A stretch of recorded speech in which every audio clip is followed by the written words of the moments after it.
Mheshimiwa, umekuja kweli kuzindua hili jengo hapa, ila sisi bado tunadai madai yetu. Mimi hapa nadai. Nani? Mimi hapa nadai. Madai yangu huku. Ya nini? Ya kazi nilofanya hapa. Kazi gani? Ya ujenzi wa jengo hili. Wewe ni fundi? Hapana, mimi ni kibarua. Ulifanya kiasi gani? Unadai kiasi gani? Nadai 200,000. 200,000? Ndio. Nani alikupa kazi? Nilipewa kazi na msimamizi wetu wa kazi alikuwa anaitwa Losi, ambaye ni mtoto wa engineer. Mtoto wa engineer. Engineer anaitwa nani? Medukenya. Medukenya? Ndio. Alafu tulikuwa tuna engineer mwingine ambaye anaitwa Mzee Kitandu. Ndio alikuwa anatupangia kazi. Medukenya? Ndio. Yuko wapi engineer huyo? Hapa mimi simuoni, lakini Nelson anaweza akasema yuko wapi. Nelson. Haya. Nitoe kwanza maelekezo. Kumetokea na malalamiko ya aina hii maeneo mengi.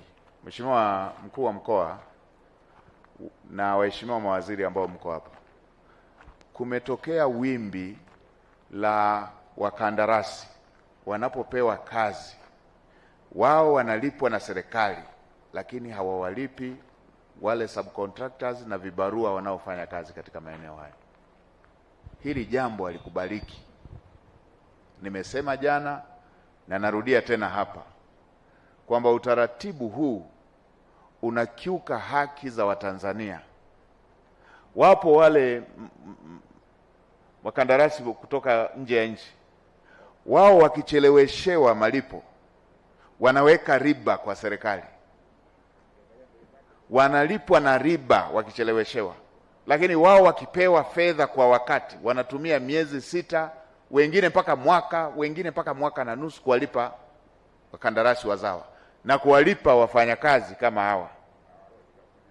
Sasa waheshimiwa mawaziri ambao mko na mikataba huko, fanyeni sensa kwenye kila mradi, waambieni wale ambao wameshalipwa fedha na serikali wawalipe wale ambao waliwapa mikataba midogo midogo.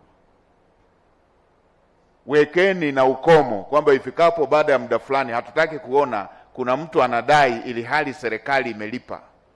Serikali inatumia kodi za Watanzania kulipa mikataba hii. Wao wanaacha kuwalipa watu na kazi wameshafanya. Kama hili alipo kwenye sheria, nitaongea na mwanasheria mkuu wa serikali. Mkandarasi yeyote ambaye atalipwa na serikali, yeye akachelewesha kuwalipa wale wanaofanya kazi, apigwe blacklist, asifanye kazi tena ndani ya nchi hii. Haya mambo ya uonevu wa rejareja ndio yanayosababisha maeneo mengine serikali inapata lawama kwa jambo ambalo yeye serikali alishafanya kazi yake, alishatimiza wajibu wake. Na tukiwaachia hawa watu wanyonge hawa, wao ndio wakapambane na wale, watatishiwa kunyimwa kazi. Sasa hili tutafanya sisi wenyewe serikali. Watu wasioheshimu wenzao tutawashikisha adabu sisi wenyewe serikali. Sasa kwa sababu huyo Medukenya hayuko hapa leo, katibu huyo mpe 200,000 yake chali akafurahie kwa rezima huko na nani hiyo. Lakini nimeshatoa maelekezo ya jumla yanayohusiana na jambo hili.